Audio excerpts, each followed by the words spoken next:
I think a good leader, and I've worked with a lot of them, but a good leader understands the importance of individual contributions of the people that they seek to lead.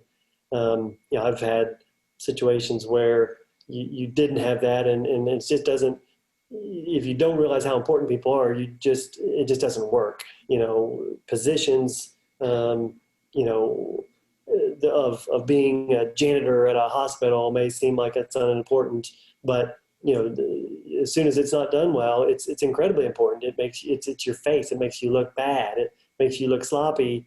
It's a quality issue. It's a safety issue. So all of a sudden you realize that's really important. So you can't go very far in the organization of any organization and find that what they're doing is not important. It is, and it's incredibly important. So I think that's a big part of your starting point. It just kind of sets the tone, but being able to see the big picture of everyone involved, working tirelessly for the best interests of the individuals involved, not just the organization, but the people who make it up.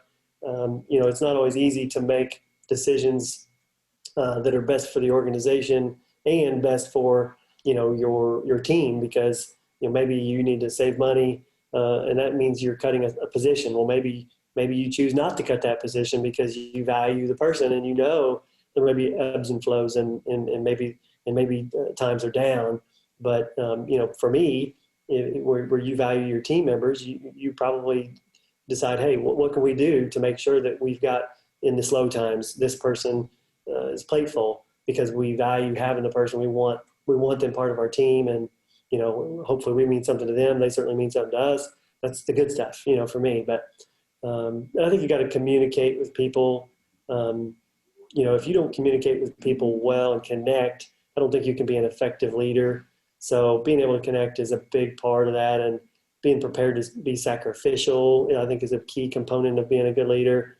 And whether you actually have to be sacrificial at any point in time is one thing, but being prepared to always sacrifice your own interests when it's right or when it's appropriate, I think, is another key component. So I feel like I've been very fortunate to have good leadership around me in various issues and in organizations I've been involved with, and I've learned a lot of those things that I've just described from those folks.